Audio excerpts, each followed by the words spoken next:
નારાયણ ભગવાનની જય. તમે બધા અહીંયા સેવામાં જોડાયા છો. ખરેખર બહુ મોટી વાત છે આ. નિસ્વાર્થ ભાવે સેવા કરવી, કોઈ પણ પ્રકારની અપેક્ષા વગર સેવા કરવી, બહુ મોટો ગુણ છે. આ સત્પુરુષનો ગુણ છે. એકચ્યુઅલી આજે આપણે પ્રમુખવરણી મહોત્સવ ઉજવીએ છીએ, અમૃત મહોત્સવ. એ ગુણોનો મહોત્સવ છે. પ્રમુખ સ્વામી મહારાજે સંસ્થાના પ્રમુખ તરીકે જીવનભર જે સેવા કરી એ અનેક ગુણોને ધારણ કરીને કરી. આ સ્ટેજ આપણે જોઈએ છીએ, એક તરફ આંબલીવાળી પોળ છે જેમાં પ્રમુખ સ્વામી મહારાજને પ્રમુખ તરીકે શાસ્ત્રીજી મહારાજે વરણી કરી, બીજી બાજુ અક્ષરધામ છે.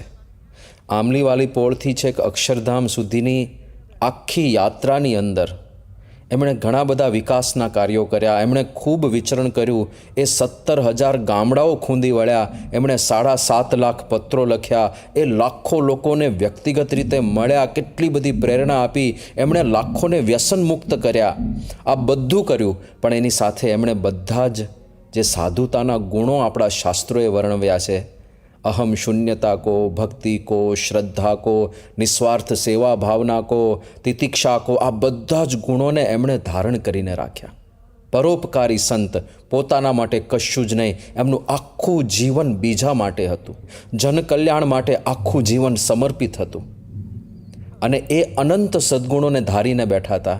એટલે જ આજે આખો વિચાર છે ને કે સાબરમતી નદીમાં આજે બધા ફ્લોટ્સ આપણને તરતા અદ્ભુત દેખાય છે, એમના સદ્ગુણો વિહરી રહ્યા છે.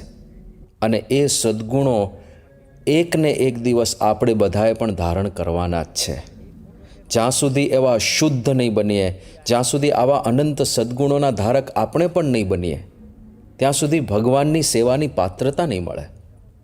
બ્રહ્મભૂત પ્રસન્નાત્મા ન શોચતી ન કાંક્ષતી સમઃ સર્વેષુ ભૂતેષુ મદભક્તિમ લભતે પરામ. જે બ્રહ્મરૂપ થાય છે, એટલે કે આ બધા જ ગુણો, આ બધા બ્રહ્મના ગુણો છે. આ ગુણો જ્યારે આપણા જીવનમાં આવશે ત્યારે મદભક્તિમ લભતે પરામ, ત્યારે આપણે ભગવાનની પરાભક્તિના અધિકારી બનશું. અને સારું છે, એક ગુણ તો નિસ્વાર્થ સેવા બધાની અંદર આવેલો દેખાય છે. આપણે બધા નિસ્વાર્થ ભાવે આ સેવામાં જોડાયા છીએ, પણ એમાં એના કરતાં વધારે અગત્યનો ગુણ છે અહમ શૂન્યતા. જો આપણે સેવા કરીએ છીએ એમાં થોડો ઘણો પણ અહમભાવ આવી ગયો, મેં કર્યું, હું કંઈક કરું છું, હું કંઈક કરું છું, તો પાછું આ જે કંઈ કર્યું છે એ બધું જ ધૂળમાં મળી જાય. એટલે અહમ શૂન્યતા. પ્રમુખ સ્વામી મહારાજનો એક વિશેષ ગુણ, હમણાં જ આપણે ત્યાં નદી કિનારે 4-5 સ્વયંસેવકો સાથે ઊભા હતા, તો એક હોડીમાં સત્ય નામનો ગુણ લખેલો દેખાયો. સત્ય. આ સત્ય એટલો મહાન ગુણ છે સ્વામી બાપાની અંદર. થ્રુ આઉટ લાઈફ સત્ય. મહંત સ્વામી મહારાજને પણ જ્યારે પૂછવામાં આવ્યું હતું કે પ્રમુખ સ્વામી મહારાજનો એક ગુણ તમને કયો સ્પર્શી જાય છે, ત્યારે મહંત સ્વામી મહારાજ સાહજિક બોલ્યા હતા કે સચ્ચાઈ. એમની સચ્ચાઈ. પહેલાં જ દર્શનથી મહંત સ્વામી મહારાજને પ્રમુખ સ્વામી મહારાજ હૃદયમાં સ્પર્શી ગયા હતા કે આ અસલી સાધુ છે, આ સાચા સાધુ છે. સચ્ચાઈ. અને કેવી સચ્ચાઈ! જે કોઈ પણ કાર્ય કરે સંપૂર્ણ સચ્ચાઈથી, પ્રામાણિકતાથી કરે. એમની ભક્તિ પ્રામાણિક, એ સમાજ સેવા કરે, એ લોકોને મદદ કરે, સંપૂર્ણ સાચા ભાવથી કરે. લેશ માત્ર પણ બીજો કોઈ સ્વાર્થ એમાં આપણને દેખાય નહીં. અને એ જ માણસ આખું જીવન ઘસી નાખી શકે ને. પોતાનો વિચાર જ નહીં. શરીરમાં આટલા બધા રોગ આવ્યા, અશક્તિ આવી, વૃદ્ધાવસ્થા આવી, પણ એમના ઉત્સાહને, એમના વિચરણને, એમની સેવા ભાવનાને કોઈ રોકી ના શક્યું. એકદમ સચ્ચાઈ. એકદમ સચ્ચાઈ, 100% પ્રામાણિક. કારણ કે એ ભગવાનને કરતા હરતાને સર્વજ્ઞ જાણતા હતા. હવે જેમને ભગવાનમાં આટલી બધી શ્રદ્ધા હોય કે ભગવાન એ સર્વત્ર છે અને સર્વજ્ઞ છે, બધું જ જાણે છે, એ વ્યક્તિ ક્યારેય ખોટું આચરણ કેવી રીતે કરે? એમણે સ્વપ્નમાં પણ ક્યારેય કોઈ અયોગ્ય સંકલ્પ કર્યો નથી. એક વખત તો સાહજિક બાપા બોલી ગયા હતા કે કોઈનું પણ અહિત થાય એવો વિચાર મને ક્યારેય આવ્યો નથી. આ કેટલી સચ્ચાઈ કહેવાય! આ સાધુતાની પરાકાષ્ઠા છે. અહિંસા પરમો ધર્મ. પણ એ ખાલી શરીરે કરીને નહીં, મને કરીને પણ કોઈના અહિતનો વિચાર ના આવો, એ સાચી અહિંસા છે.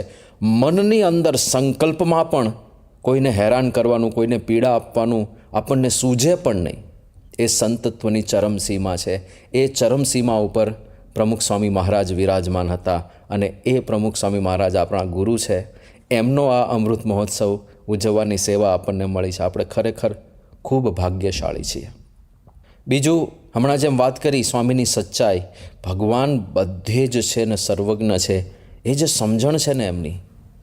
એક વખત બાપા બોચાસણમાં હતા અને બધા સંતોને વિચાર આવ્યો કે બાપાને છે ને આપણે વિશેષ રીતે વધાવીએ. એટલે ફૂલનો મુગટ બનાવ્યો અને બાપા એ ફૂલનો મુગટ ધારણ કરે એવી બધા સંતોને ઈચ્છા હતી, ભક્તિભાવ હતો. પણ બધાને ખબર હતી કે સ્વામી ક્યારેય ધારણ ના કરે મુગટ. એ હંમેશા એવું જ કહે કે આ બધા મુગટને એ બધું તો ભગવાન માટે હોય, આપણે સાધુ છીએ, આપણને આ બધું શોભે નહીં. એટલે સંતોને તો ખ્યાલ જ હતો કે સ્વામી ના જ પાડશે ને આપણે બનાવીને પહેરાવા જઈશું તો પણ નહીં પહેરાવા દે. એટલે વિચાર એવો આવ્યો બધાને કે બાપાનું ધ્યાન ના હોય ને ત્યારે આપણે પહેરાવી દેવો. અને આવું બધું નક્કી કરીને સંતોએ મુગટ બનાવ્યો. હવે સંતોની ભાવના ખોટી નહોતી, કારણ કે ગુરુ સાક્ષાત પરમ બ્રહ્મ. આપણે બધા એ રીતે ગુરુને જોઈએ છે કે આ ભગવાનના અખંડ ધારક સંત છે, તો એમની સેવા એ ભગવાનની જ સેવા છે. એ દૃષ્ટિકોણથી સંતોને આ રીતે મુગટ ધરાવવાની ઈચ્છા હતી અને ફૂલનો મુગટ ધરાવ્યો, એટલે ફૂલનો મુગટ બનાવ્યો. અને પછી બાપાને ખ્યાલ ના આવે એ રીતે પાછળથી આવીને એક સંત બાપાને પહેરાવી દે આવું નક્કી થયું. પણ જેવા પેલા સંત ગયા, પ્રમુખ સ્વામી મહારાજ એટલા ચકોર હતા, એક નાની સૂની પણ હલચલ થાય ને એમને તરત જ અંદાજ આવી જાય કે શું ચાલી રહ્યું છે. એટલે જેવા પેલા સંત મુગટ લઈને આવે એમને ખ્યાલ આવી ગયો અને સીધો હાથનો જે હડસેલો માર્યો, મુગટ દૂર ફંગોળાઈને ફેંકાઈ ગયો. અને આમ બધા સંતો એકદમ હેપતાઈ ગયા કે હવે સ્વામી આપણને બધાને ઠપકો આપશે કે આવું શું કામ કર્યું. અને ખરેખર પ્રમુખ સ્વામી મહારાજે કહ્યું કે આવું કરવાનું હોય ને, આ મુગટને બધું ભગવાનને ધરાવવાનું હોય. સંતને ના શોભે, આ બધું સાધુને ના શોભે. આપણે તો સાધુ છીએ. હવે સંતોને તો ખબર જ હતી બાપાની ભાવના, પણ સંતોની પણ એક વિશેષ ભાવના હતી. એટલે સંતોએ કીધું કે બાપા પણ અહીંયા તો બધા સંતો સંતો જ છે, અહીંયા ક્યાં કોઈ જોવે છે. અને જેવું આ સાંભળ્યું ને બાપાએ કે અહીંયા ક્યાં કોઈ જુએ છે, તરત જ સ્વામી કે શ્રીજી મહારાજ જુએ છે. એ તાકાત જે હતી ને એમના શબ્દોમાં, શ્રીજી મહારાજ જુએ છે પ્રતીતિ સાથે. ભગવાન સર્વજ્ઞ છે, બધું જ જુએ છે.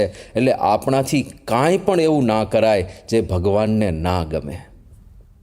કેટલી સચ્ચાઈ આવી જાય આ સમજણ જો હોય તો. એવી સચ્ચાઈવાળું જીવન બાપા જીવ્યા. આપણે એમના શિષ્યો છીએ. આપણા જીવનમાં પણ આ સચ્ચાઈનો ગુણ આવે ને આપણે નોકરી ધંધા કરતા હોઈએ તો એ પણ સાચા થઈને, પ્રામાણિકપણે, કોઈ કામચોરી કર્યા વગર, કોઈનું પણ ખોટું કર્યા વગર, સંપૂર્ણ પ્રામાણિકપણે. આપણે સેવામાં કાર્ય કરી રહ્યા છે તો સેવા પણ સંપૂર્ણ પ્રામાણિકપણે કરવાની. જે કાર્ય આપણને સોંપ્યું હોય, જે ડેડલાઇન પ્રમાણે સોંપ્યું હોય, એ જ્યાં સુધી પૂરું ના થાય ત્યાં સુધી આપણે સ્પોટ ઉપરથી હલીએ નહીં. પ્રામાણિકપણે જે કાંઈ નાની નાની ક્રિયાઓ પણ કરીએ પ્રામાણિકપણે. અત્યારે મહંત સ્વામી મહારાજમાં પણ આપણને દેખાય એ જે કાંઈ પણ કરે છે સંપૂર્ણ પ્રામાણિકપણે. ઇવન સાધારણ વાંચન જેવી વસ્તુ, વાંચન પણ એટલું પ્રામાણિકતાથી કરે સ્વામી. એક એક વસ્તુ વિચારતા વિચારતા આમ જાણે એબ્ઝોર્બ કરતા હોય ને એવી રીતે બધી જ વસ્તુ એમની પ્રામાણિક છે. તો આવા ગુરુના શિષ્યો છીએ આપણે. પણ આવા બધા સદ્ગુણો જે અત્યારે આ સાબરમતીમાં વિલસી રહ્યા છે, એ બધા સદ્ગુણો આપણા જીવનમાં પણ આવે અને સદ્ગુણોને ધારણ કરીને આપણે આ સેવા કરી શકીએ. એ જ મહારાજ સ્વામીના ચરણોમાં પ્રાર્થના કરીએ.